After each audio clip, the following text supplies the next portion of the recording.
Bonjour à toutes et à tous, j'espère que vous allez bien. Je suis très heureuse de vous retrouver aujourd'hui dans une nouvelle vidéo sur la chaîne.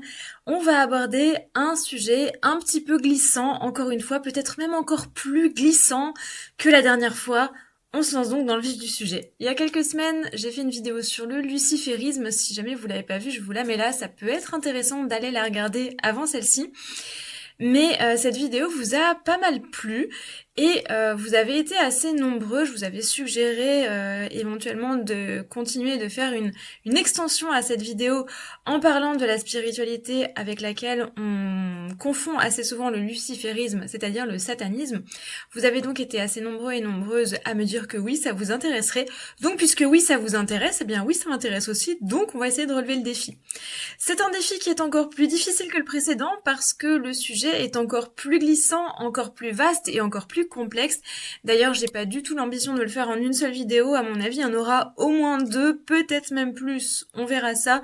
Sauf si évidemment ça vous plaît pas du tout, auquel cas on laissera tomber. Mais si jamais le sujet vous intéresse, il y aura au moins une deuxième partie à cette vidéo aussi. Encore une fois, je commence cette vidéo-là en vous recommandant, bien entendu, la plus grande clémence et la plus grande compréhension, indulgence par rapport à cette vidéo, qui n'est qu'une introduction extrêmement sommaire à une notion qui est très complexe et à laquelle je n'adhère moi-même pas. C'est important de le préciser. Je vous présente donc ça d'un œil extérieur, j'ai fait des recherches, j'ai interrogé des gens, mais évidemment, il peut y avoir des choses qui sont lacunaires dans ce que je vais vous donner. Vous aurez bien entendu des informations complémentaires et toutes les sources de cette vidéo dans la barre d'informations. Donc je vous encourage, si jamais le sujet vous intéresse, à aller creuser en utilisant ces sources-là, puisque j'ai pas l'ambition de vous faire une présentation exhaustive de ce qu'est le satanisme dans une seule, voire même 2, voire même 8 vidéos sur cette chaîne-là. Le sujet est beaucoup trop vaste. Bien entendu, on ne juge rien, on ne juge pas. Vous avez le droit d'être sataniste, vous avez le droit de ne pas l'être, mais vous n'avez pas le droit d'imposer aux autres vos visions des choses.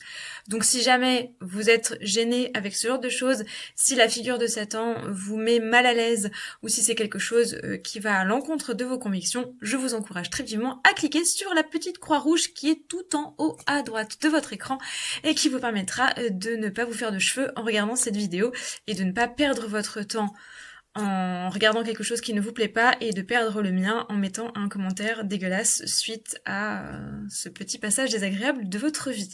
Donc essayons de faire en sorte que les choses soient agréables pour tout le monde. Si le sujet vous intéresse, allez vous prendre une tisane, un biscuit, un plaid, un thé, un chat, ce que vous voulez. Et on se lance, et si jamais ça vous plaît pas, eh ben YouTube est vaste, vous allez trouver largement de quoi vous occuper. Donc, nous avons vu la dernière fois que la figure du Lucifer, la spiritualité du luciférisme n'avait finalement pas grand-chose à voir avec le satanisme, puisque dans le satanisme, on distingue les figures de Lucifer, qui est considéré comme un ange déchu, ça on en a parlé la dernière fois, et qui n'est donc pas la personnification de Satan, et Satan qui, lui, ne possède pas véritablement de forme propre, ou en tout cas pas d'incarnation.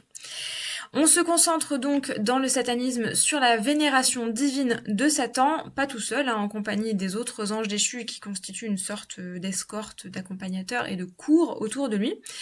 Et cette vision des choses, cette spiritualité, elle est extrêmement vaste et extrêmement multiple.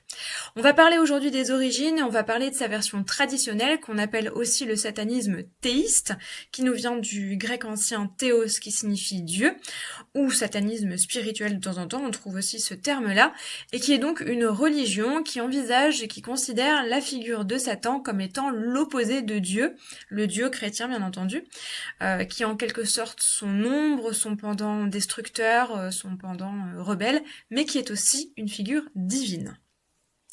Donc c'est une religion qui puise ses racines, ses sources, ses dogmes et ses inspirations donc dans les textes religieux sacrés, ou en tout cas dans la plupart des textes religieux sacrés et des textes fondateurs, en priorité bien entendu le livre de l'Apocalypse selon saint Jean, mais aussi le culte de Samaël qu'on retrouve dans le Talmud, le Baphomet qu'on retrouve dans les traditions maçonniques, ou la figure du dieu Seth qu'on retrouve dans la culture égyptienne kémitiste actuelle. Donc il y a pas mal de choses qui se recoupent, qui se mêlent, qui s'entremêlent, mais on va bien se garder à l'esprit qu'on est dans une mythologie qui est essentiellement judéo-chrétienne. On est bien d'accord.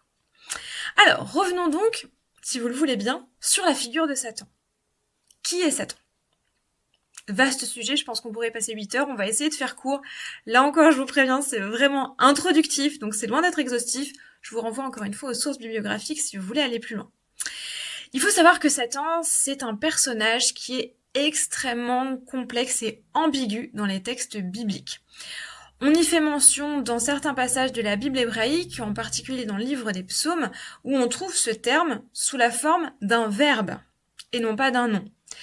Il y apparaît à très peu de reprises, je crois de mémoire que c'est 5 ou 6 seulement, et il est traduit généralement par être adversaire de ou diffamer.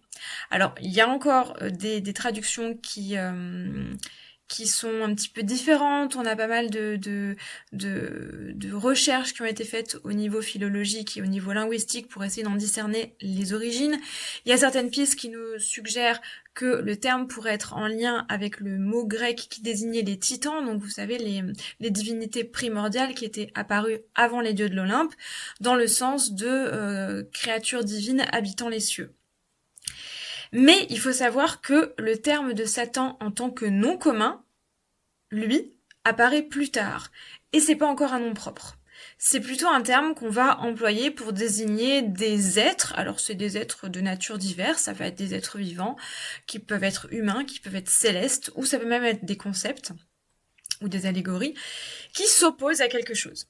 Le roi David, par exemple, il est désigné par les Philistins en tant que Satan, parce qu'il est leur adversaire. Donc, du côté des créatures célestes, on est plutôt dans l'idée d'un ange qui est chargé d'empêcher, par exemple, certaines actions.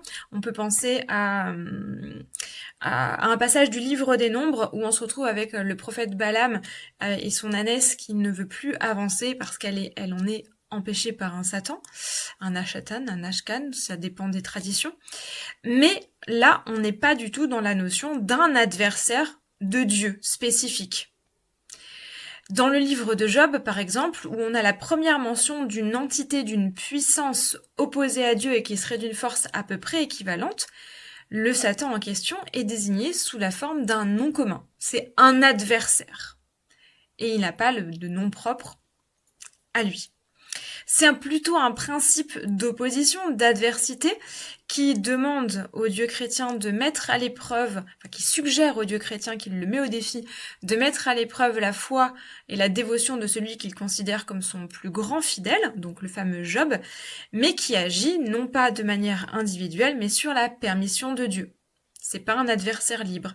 C'est en quelque sorte la petite voix un peu pernicieuse qui lui chuchote à l'oreille: t'es sûr que c'est ton fidèle le plus fidèle, justement? Si tu faisais ça et si tu faisais ça. Et Dieu lui donne l'autorisation de soumettre Job à énormément de malheurs, d'épreuves, etc. pour voir s'il continue à être fidèle à Dieu malgré tout ce que Dieu lui permet de perdre. Et c'est bien plus tard, et seulement dans la littérature juive, pendant la période hellénistique, que le judaïsme commence à organiser les démons pour incarner, pour représenter le mal. Peut-être un petit peu sous l'influence de religions connexes, notamment la religion perse, le dualisme zoroastrien aussi, qui peut avoir eu son influence. Et là, enfin, on retrouve une première mention de Satan en tant que nom propre. C'est le nom d'un de ces démons.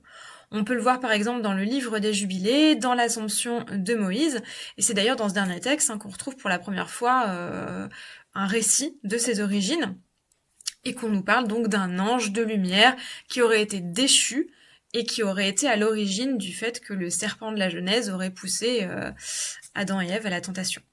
Donc c'est relativement tardif dans les textes bibliques. Si on va un petit peu plus loin, on a un livre particulier qui s'appelle le livre d'Enoch et qui va le décrire un peu plus en tant qu'adversaire et surtout accusateur de Dieu et qui est séduit, qui se montre séducteur sous la forme d'un ange du châtiment. On nous fait mention de diable, donc qui vient donc d'un terme qui veut dire deux, donc le deuxième, l'opposé, le duelliste. Et là, on va qualifier un personnage particulier qui est un ange déchu qui s'appelle Azazel et qui aurait été séduit lui-même par le principe satanique. On nous explique donc que après le jugement dernier, on va se retrouver avec des pécheurs, alors qu'ils soient mortels ou angéliques d'ailleurs, qui vont être livrés à Satan en punition de leurs crimes et qui vont subir une torture éternelle. Ouais, c'est sympa.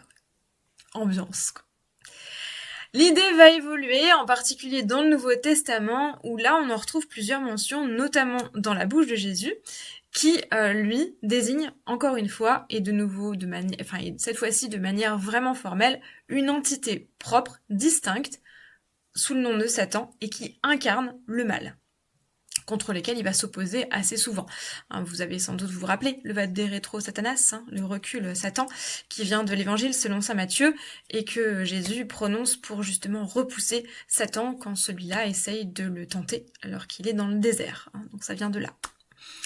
Alors ici, on se retrouve avec une figure satanique qui acquiert progressivement une personnification, une identité bien à lui, et qui va incarner le principe de mal absolu, la tentation, le péché, celui qui pousse les hommes à justement perdre l'immortalité de leur âme en allant à l'encontre des règlements divins, et on fait remonter ses origines postérieurement, donc au serpent du jardin d'Éden, et on lui attribue rétrospectivement toutes les qualité de ce principe-là, même si au départ cette figure-là ne l'était pas. Alors dans le judaïsme, il faut savoir que c'est un petit peu délicat. On n'a pas vraiment une figure telle que celle-ci qui est admise par la Torah, qui considère que l'unité divine, elle est indivisible. Du coup, l'idée d'un diable en tant que deuxième, elle est complètement paradoxale. Il peut pas y avoir d'ombre divine, il peut pas y avoir de pendant maléfique au divin bénéfique. Donc on reste avec une notion de Satan qui est un nom commun. Ça peut pas être une entité propre. C'est plutôt une espèce de force qui tente, qui éprouve la voie des fidèles, mais qui est loin d'être l'égal de Dieu ou même d'être son ombre, d'être son opposé. Plutôt quelque chose d'une bassesse qui va cantonner à la bassesse humaine. En revanche, dans le christianisme, on admet complètement cette figure-là en tant que entité distincte et pendant maléfique, donc d'un Dieu qui serait bénéfique. C'est l'incarnation du mal absolu. Donc, on le considère comme le roi, le souverain des anges déchus, donc toutes ces créations de Dieu qui sont devenues maléfiques après s'être opposées à l'autorité de Dieu. On l'associe donc, comme on l'a vu, au serpent de la Genèse, mais aussi à plusieurs autres figures, comme Belzébuth. Alors Belzébuth, on va pas s'étaler là-dessus, parce que c'est très vaste, mais Belzébuth, il découle d'une divinité sémitique qui s'appelle Baal. Baal qui est lui-même pas un nom propre au départ, c'est un nom commun qui veut dire Seigneur, mais si jamais ça vous intéresse, peut-être qu'on y reviendra, mais là encore, on en a pour 8 jours. Bref, en tout cas, on a pas mal de divinités comme ça, sémitiques, cananéennes et phéniciennes, qui se recoupent pour créer la figure de Belzébuth, mais bon, on est encore dans quelque chose de différent. Un petit peu plus tard, au Moyen-Âge, on retrouve la figure de Méphistophélès, qui est aussi souvent assimilée au diable. Bref, on a pas mal de melting pot d'entités qu'on va coller, qu'on va venir amalgamer à ce personnage de Satan pour dire que ce sont des émanations de lui-même. En réalité, c'est très complexe et c'est plutôt composite comme histoire. En tout cas, comme je vous le disais dans la vidéo sur le luciférisme, son lien avec Lucifer n'est absolument pas mentionné dans la Bible. Non. C'est pas la peine de venir me dire si, non. Non. Non, s'il vous plaît, non.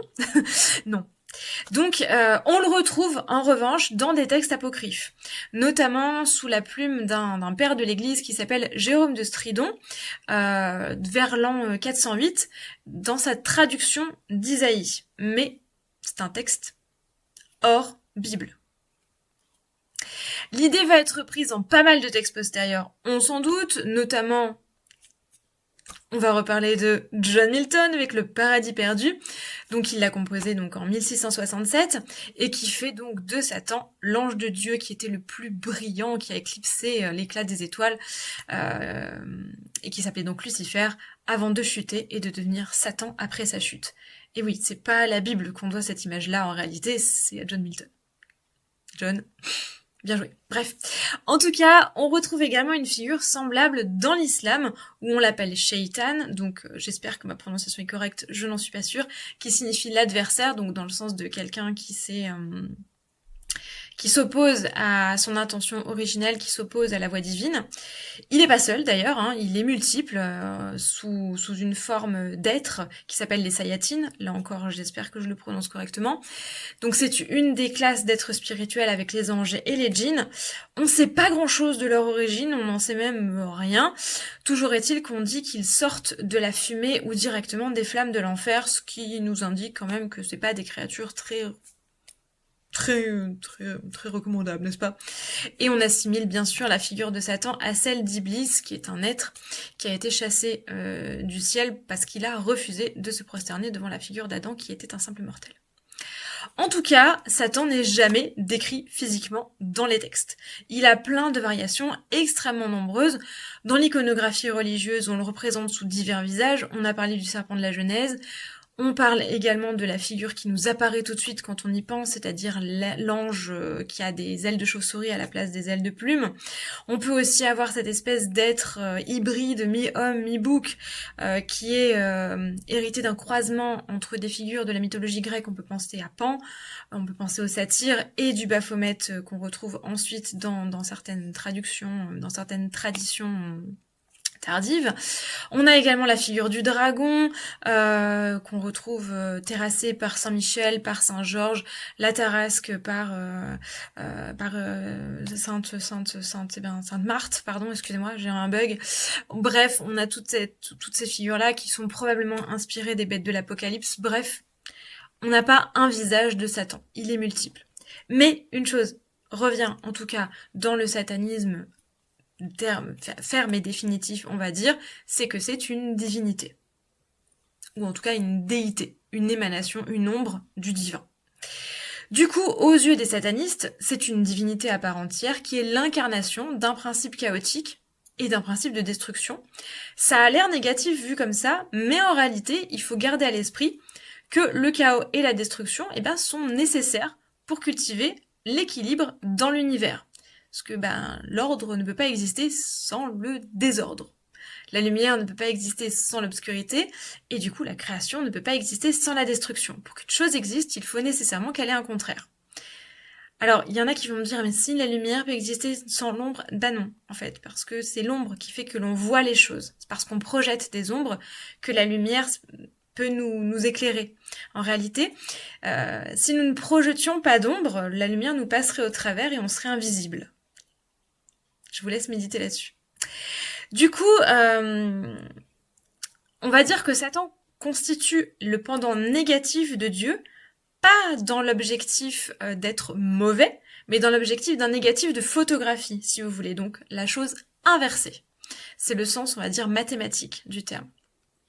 Et c'est cette dualité qui est indissociable et qui donne un tout, donc une dualité Dieu-Satan, Dieu-Diable, qui est d'une neutralité complète, avec un principe positif d'un côté et un principe négatif de l'autre.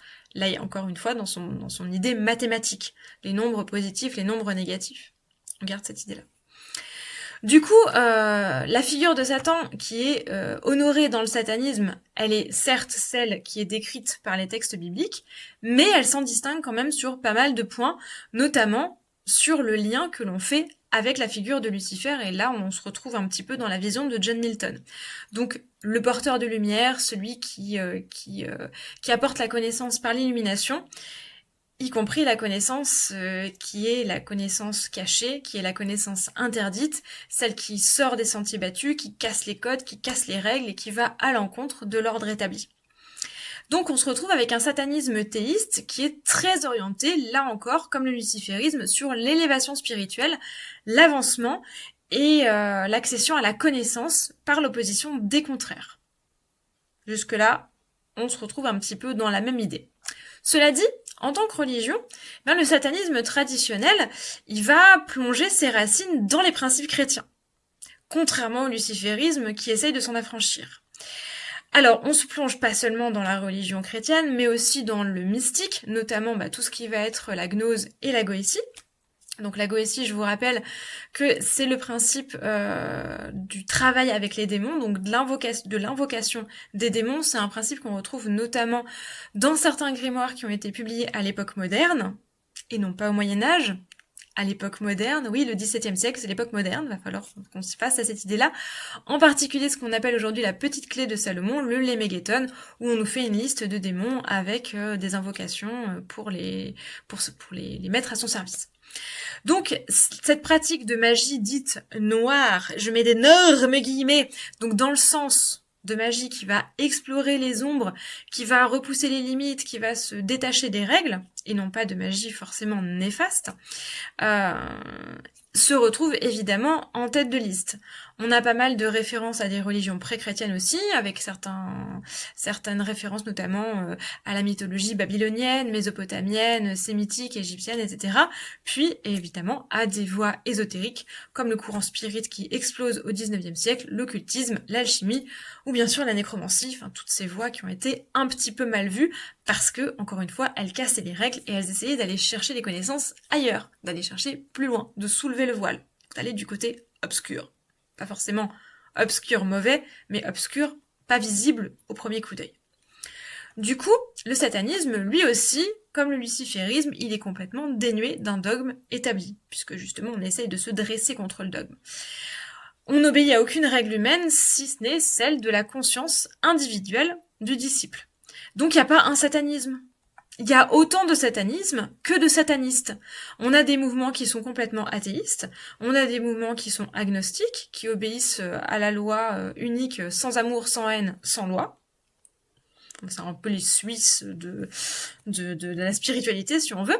Donc, où on a cette idée que le fidèle ne se laisse dominer par aucun de ses sentiments, ni positif, ni négatif, ni bénéfique, ni maléfique, bien entendu, et absolument par aucune règle qui n'ait été édifiée par quelqu'un d'autre que lui-même, ou elle-même.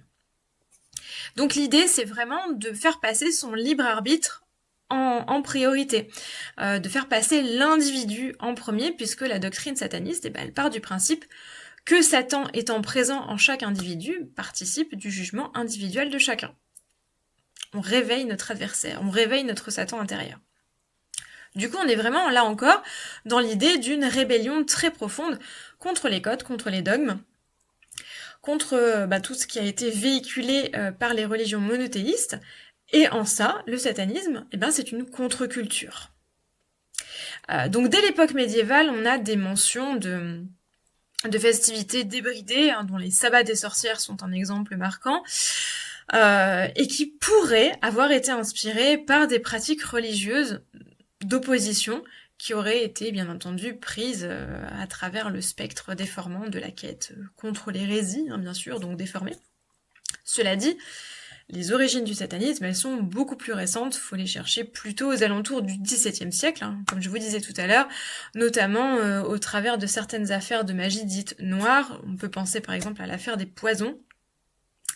Là, pareil, on va pas s'étaler là-dessus, mais ce serait passionnant aussi. Bref, en tout cas, on se retrouve face à un satanisme qui constitue un mouvement contestataire, assez confidentiel, assez mystique, assez ésotérique dans le sens caché occulte, et finalement plutôt huppé. On est plutôt dans les hautes sphères de la société, on est dans la noblesse, et on est près du pouvoir politique. Et vous l'aurez compris, c'est une menace pour le pouvoir politique. Bah oui, on va à l'opposition. Du coup, on a des mentions de messes noires, ces espèces de cérémonies parodiques qui renversent en fait toute la symbolique et le déroulé de la messe chrétienne en jouant sur la figure du blasphème, sur le sacrilège, parfois le sacrifice de sang, le crime sexuel, voire le meurtre. Oui, c'est sympa, bonjour l'ambiance. Après, on ne sait pas si ça a été attesté, bien entendu. Là, on est dans de la dénonciation, donc quand on a le témoignage de quelque chose de la part de son opposition, bien entendu, c'est à prendre avec des pincettes. Il y a fort à parier qu'il y a eu beaucoup moins de messes noires sanguinolentes que ce qu'on veut bien nous faire croire. On prend les choses avec prudence, exactement comme les procès en sorcellerie, bien entendu. En tout cas, en tant que messe, même inversée, la messe noire ne peut être célébrée que par un véritable prêtre qui a été ordonné et qui renonce à ses fonctions pour embrasser le culte de Satan. Mais n'importe qui ne peut pas mener une messe noire. Donc on voit bien qu'ici, contrairement au luciférisme, qui est un mouvement qui est vraiment détaché de l'aspect religieux, le satanisme, lui, a véritablement un aspect de religion, et pas seulement de spiritualité. On a vraiment un côté même si on renverse les codes, on se sert de codes quand même pour les renverser. On s'en détache pas complètement. Donc il faut savoir que c'était des pratiques à l'origine qui étaient quand même assez théâtrales, et comme je vous dis, sans doute très exagérées, mais ça a été motivé par le contexte historique et politique. On est dans une ambiance, fin 17e, début 18e, une ambiance d'opposition assez virulente, un mouvement de révolte qui commence à peser entre la religion établie et toutes les dérives qu'elle a connues depuis le début de la Renaissance, notamment au travers évidemment de l'Inquisition, de la lutte contre l'hérésie et compagnie, mais aussi de l'obscurantisme religieux, du refus d'avancer au même rythme que la science, de certaines questions au niveau de l'enrichissement des ecclésiastiques, savoir où allaient les richesses, de l'opposition avec le protestantisme. Bref, la religion, elle est réac, elle est figée sur des fondements qui n'ont pas évolué avec leur temps. Et le mouvement autour, les penseurs, etc., commencent à s'opposer à ça et à se dire qu'il serait temps que les choses avancent parce qu'on peut pas rester bloqué dans le passé éternellement. Du coup, on se retrouve dans une atmosphère où la religion chrétienne n'a pas su suivre le mouvement, a préféré camper sur ses fondations et s'est retrouvée trop figée pour un monde qui avance trop vite pour elle. Donc on s'en débarrasse. Alors évidemment, il y a eu pas mal de mouvements qui sont nés de cette agitation-là. On peut penser par exemple au phénomène des Lumières, tout simplement, qui ont commencé par l'humanisme pour se développer ensuite sous la doctrine scientifique et philosophique des Lumières au XVIIIe siècle. Donc c'en est en quelque sorte un pendant entre guillemets, encore une fois, très positif, mais le satanisme n'est jamais qu'une contre-culture qui est née de ce mal-être et de cette volonté de s'affranchir de dogmes qui sont trop enclavants, qui sont trop enfermants et qui sont trop figés, finalement, dans une vision des choses qui est devenue archaïque, désuète, obsolète et lourdingue, on va pas se mentir.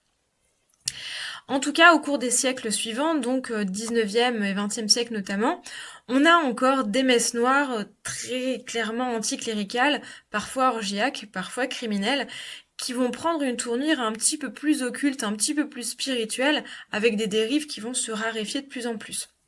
On a des choses qui vont se poser. Tout simplement parce que l'opposition, ça pèse. Ça va mieux. L'Église a moins d'influence, donc on est moins en colère. On est moins en colère, on est moins virulent, on est plus calme, Bonjour, on enfonce les portes ouvertes, voilà. Merci, Captain Obvious. Enfin, en tout cas, on aura l'occasion de reparler de ça parce qu'on va pas s'attarder sur ce sujet, c'est un petit peu vaste. En tout cas, le terme satanisme en tant qu'accusation, que dénonciation, sera à l'époque moderne un petit peu ce que celle de sorcellerie a été à la Renaissance. C'est une espèce d'étiquette un peu fourre-tout dans laquelle on va mettre un petit peu tout ce qu'on juge comme étant divergent, dangereux et dérangeant. Ça blasphème, ça remue un peu la perruque sur le crâne un peu trop poudré. Bref, il n'y a pas vraiment de distinction très claire là-dedans et c'est ce qui fait que c'est un espèce de melting pot dans lequel on met tout ce qui dérange en gros. Du coup, c'est un petit peu difficile de retrouver là-dedans la véritable histoire de ce courant et c'est ce qui fait qu'il est aussi complexe, puisqu'on a des choses qui vont se croiser, se chevaucher, qui vont même se contredire, voire s'effacer mutuellement. En tout cas, quoi qu'il en soit, tout ce qu'on sait aujourd'hui, c'est que le satanisme s'est quand même fait une petite place au chaud dans les domaines religieux et culturels. On a pas mal d'artistes qui se revendiquent satanistes ou qui ont été mis là-dedans par leurs contemporains. On pense par exemple au Marquis de Sade, à Charles Baudelaire, à des écrivains, notamment Joris Karl Huysmans. Je vous renvoie à son roman Là-bas, par exemple, qui a précédé sa conversion au catholicisme, ou encore Georges Bataille, pas mal de figures comme ça. Bien entendu, beaucoup de musiciens. Si jamais le sujet vous intéresse, on pourra en parler aussi. On peut penser à Marilyn Manson, à Anna von Ostwolf, Travis Scott, etc., etc. Cela dit, pour vous donner un petit aperçu quand même des dérives qu'on peut avoir, sachez que Céline Dion a été aussi accusée de satanisme. Voilà, je pose ça là. Donc évidemment, c'est à prendre avec non pas des pincettes, mais je pense qu'on peut essayer de prendre ça avec une lance de combat de plusieurs mètres de long. Voilà, allez-y avec une hallebarde et un bon entraînement. En tout cas, aujourd'hui, il faut savoir que la plupart des adeptes du satanisme contemporain intègrent volontiers ce qu'on appelle la magie, donc dite noire, à leur spiritualité, notamment celle qui va, comme je vous disais tout à l'heure, puiser ses origines dans le kémitisme et dans notamment le culte de Seth égyptien, ou dans le temple de Saturne pour l'hellénisme. C'est évidemment une branche qui connaît des dérives, qui n'est pas négative, mais néfaste au départ, enfin, qui est négative, mais qui n'est pas néfaste au départ, mais qui bien entendu connaît pas mal de dérives, parce que quand on est dans l'opposition, on peut tomber dans les extrêmes, et il y a eu beaucoup d'extrémisme. Le problème, c'est qu'on ne retient que ça. C'est comme avec le spiritisme, hein. Il y a un accident, on va retenir que ça. Donc on retient beaucoup les phénomènes extrémistes en lien avec le satanisme, et on oublie que la plupart des satanistes ne sont absolument pas des gens dangereux. Absolument pas. C'est juste des gens qui ont envie d'inverser certains principes et de placer leur libre arbitre en premier. Alors c'est une voie qui peut être perçue comme égoïste quelquefois, mais c'est avant tout une loi d'autopréservation et d'autocongratulation également. Est-ce que c'est néfaste ? Vous avez eu 4 heures, hein, ça dépend du point de vue. En tout cas, toujours est-il que bien sûr, c'est un mouvement qui est très mal vu encore aujourd'hui, qui est dans la petite, sous la lorgnette des organismes qui sont chargés de la vigilance et de la lutte contre les dérives sectaires. En France, on estime aujourd'hui qu'il y aurait à peu près 25 000 adeptes. Ça touche surtout les jeunes, hein. Il y en a beaucoup qui sont âgés de moins de 21 ans. Après, ce sont des chiffres qui sont probablement un peu exagérés, notamment depuis la satanique panique qui a sévi dans les années 80, et qui considérait que jouer à Donjons et Dragons était une preuve de satanisme. Là encore, je vous laisse méditer sur, du coup, la fiabilité de ce genre d'infos. Bon, aujourd'hui, certains chercheurs un petit peu plus modérés estiment plutôt qu'on serait autour d'une bonne centaine de véritables pratiquants. La plupart des autres étant considérés comme satanisme, étant plutôt des gens qui s'habillent en noir et qui se mettent du vernis à ongles. Voilà, donc c'est pour vous dire là encore une fois la crédibilité de ce genre de débat. Bref, il y a beaucoup de branches très particulières, il y a notamment le satanisme laveillant, je vous en ai pas parlé aujourd'hui à dessein, parce que c'est une branche qui est très vaste. Si jamais le sujet du satanisme laveillant, donc qui a été créé par Anton LaVey dans les années 60, vous intéresse, ce sera probablement l'objet de la seconde vidéo sur le sujet, parce qu'il va falloir qu'on s'y attarde un peu plus en avant si on veut en parler. Là, la vidéo aurait largement dépassé 1 heure, donc c'était pas le but. Déjà, elle fait une demi-heure, c'est déjà pas mal, on va dire. Donc on reviendra là-dessus si jamais vous avez des questions ou si vous avez envie d'aller plus loin. On pourra même, pourquoi pas, parler de la vision du satanisme dans la musique, dans l'art, dans la littérature, bref, de toutes ces petites choses, si jamais ça vous intéresse. Encore une fois, rappelez-vous que cette vidéo n'était qu'une introduction sur les origines, supposées. À prendre avec des pincettes. Encore une fois, rappelez-vous, la hallebarde, tout ça. Bref, je vous remercie d'avoir suivi cette vidéo jusqu'au bout. Si jamais vous l'avez aimé, n'hésitez pas à lui laisser un j'aime, un commentaire ou à la partager sur vos réseaux parce que c'est ce qui aide le plus au référencement et à combattre le vilain algorithme. Bien entendu, si vous voulez me soutenir, vous pouvez me laisser un petit pourboire sur Ko-fi ou si vous voulez aller encore plus loin dans l'exploration des voies différentes de la magie et vous donner plein d'astuces pour vivre votre sorcellerie au quotidien, me rejoindre sur le programme Une année en magie sur Patreon où je vous propose tous les mois un livret d'une centaine de pages, plus 4 vidéos supplémentaires pour encore plus de moi tous les mois. Oui, je radote, on le sait. D'ici la prochaine vidéo, prenez un grand soin de vous, portez-vous bien, documentez-vous, allez regarder les documents qui sont dans la barre d'infos pour aller plus loin. Soyez gentils les uns avec les autres, pensez à boire 1,5 litre, 2 litres d'eau par jour et à manger vos légumes.